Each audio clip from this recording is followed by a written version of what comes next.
Hello बच्चों, चलिए प्रश्न को पढ़ते हैं। यदि सदिश ए बी सी तीन परस्पर लंब सदिश है जो समकोणीय निकाय बनाते हैं तथा ए का परिमाण 1 है, बी का परिमाण 3 है, सी का परिमाण 5 है, तब तब हमें ए माइनस 2 बी माइनस 3 सी माइनस 4 जो कि बड़े कोष्टक में लिखे गए हैं का मान है। और बड़े कोष्टक में लिखने से हमारा तात्पर्य क्या होता है? ये अदिश तिर्यक गुणन को व्यक्त करता है। और हमें विकल्प दिया गया है 0 माइनस का 24, 3600 माइनस 215। प्रश्न को हल करेंगे उसके पहले हम मुख्य अवधारणा लिखेंगे। तो यहाँ पर लिखेंगे हम मुख्य अवधारणा। मुख्य अवधारणा में हम प्रश्न को किस प्रकार से हल किया जाएगा, जिस बात पे चर्चा करेंगे, और उसे संबंधित यदि सूत्र होंगे तो उन्हें भी लिखेंगे। यहाँ पर जो हमें याद रखना है वह यह है कि यह ए बी और सी यदि बड़े कोष्टक में लिखे गए हैं अर्थात ये अदिश त्रिक गुणन को व्यक्त करते हैं। इनको आप ऐसा भी लिख सकते हैं ए डॉट बी सदिश क्रॉस सी सदिश। और यदि ये चक्रीय क्रम में है तो जैसे ये ए बी सी है तो आप बी सी ए लिख सकते हो या फिर सी ए बी भी इसको लिख सकते हो।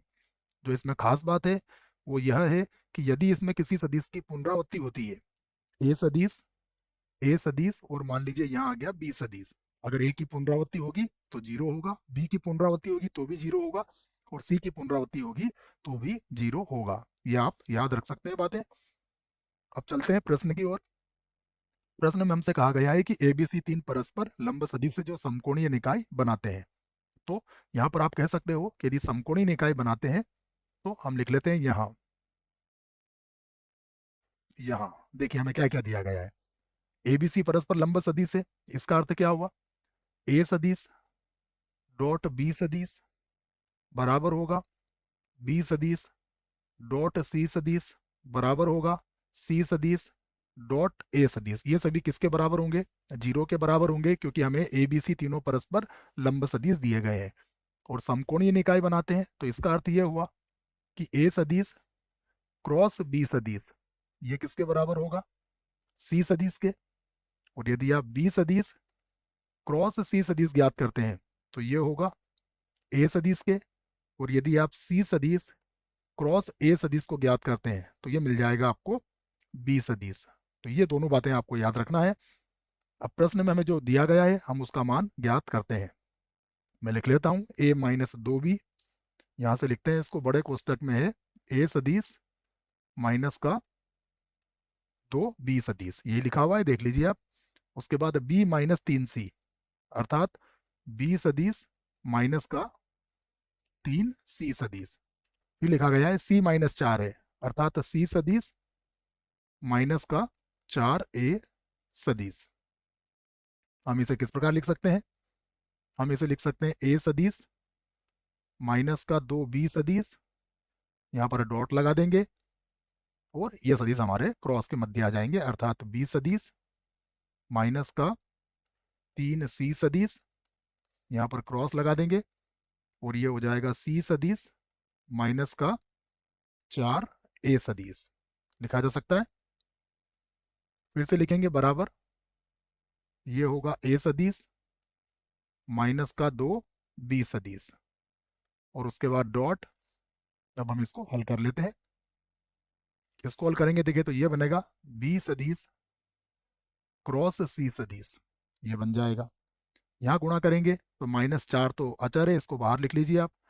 और ये हो जाएगा बी सदिश और क्रॉस हो जाएगा ए सदिश, क्रॉस ए सदिश। अब 3 सी का सी से करेंगे तो -3 यहाँ पर हो जाएगा सी सदिश और क्रॉस हो जाएगा सी सदिश। फिर माइनस माइनस हो जाएगा प्लस, ये हो जाएगा 12, उसके बाद है सी सदिश और क्रॉस होगा ए सदिश। ये लिख दिया मैंने इसको हल करके। अब हमें पता है कि सी क्रॉस सी ये तो जीरो के बराबर होगा, बाकी जो बचे हुए हैं हम उनको अब आगे हल कर लेते हैं। अब मैंने इस प्रकार लिख लेता हूं बराबर लगा के। सबसे पहले ए से इसको हल करेंगे तो ये होगा ए सदिश, फिर होगा डॉट बी सदिश क्रॉस सी सदिश, ये लिख लिया हमने। फिर -4, फिर बनेगा ए सदिश डॉट बी सदिश क्रॉस ए सदिश, ये हो जाएगा। और देखिए ये तो 0 हो ही गया है, इसको लिखने की आवश्यकता नहीं है। फिर ए से इधर करेंगे तो प्लस का 12, उसके बाद है ए सदिश और डॉट, यहाँ पर होगा सी सदिश क्रॉस ए सदिश, ये हो गया। अब -2b से इन तीनों को हल कर लेंगे, तो यहाँ से मैं लिख देता हूँ इसको माइनस। तो देखिए माइनस का 2 तो बाहर लिख देता हूँ, उसके बाद हो जाएगा बी सदिश और डॉट, यहाँ पर होगा बी सदिश क्रॉस सी सदिश। यहाँ देखिए -2 और -4, ये हो जाएगा +8, तो +8 लिख देता हूँ। और ये बनेगा बी सदिश डॉट बी सदिश क्रॉस ए सदिश, बी सदिश क्रॉस ए सदिश बन गया। उसके बाद देखते हैं, ये तो 0 हो ही जाएगा। अब -2 और 12 है, तो ये -24 हो जाएगा, ये हो गया -24। और फिर बन जाएगा आपका बी सदिश और डॉट, यहाँ पर आ जाएगा सी सदिश क्रॉस ए सदिश, ये लिख दिया है हमने सभी को हल करके। अब क्या क्या बचा है हमारे पास, इसको देखते हैं हम।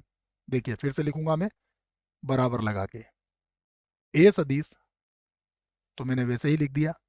अब बी क्रॉस सी, देखो चक्रीय क्रम में है, तो बी डॉट सी किसके बराबर हो, बी क्रॉस सी बच्चों ये होगा ए सदिश के बराबर, तो ये हो जाएगा ए का परिमाण। यहाँ पर देखिए ए डॉट और ए की पुनरावृत्ति हो रही है बच्चों, पुनरावृत्ति हो रही है अर्थात ये तो 0 के बराबर हो जाएगा। यहाँ पर भी देखिए ए की पुनरावृत्ति हो रही है 12 वाले में भी, तो ये भी 0 हो जाएगा। यहाँ पर बी की पुनरावृत्ति हो रही है, तो ये भी 0 हो गया। यहाँ पर भी बी की पुनरावृत्ति है, तो ये भी आपका 0 हो गया। उसके बाद यहाँ पर लिखा गया है -24, तो मैं -24 लिख देता हूँ। उसके बाद है बी सदिश, और देखो सी क्रॉस ए, ये हमने मुख्य उदाहरण में देख लिया, ये किसके बराबर होगा, ये बराबर होगा बी सदिश के, तो यहाँ लिख दिया हमने बी सदिश के, क्योंकि समकोणीय निकाय प्रश्न में कहा गया है।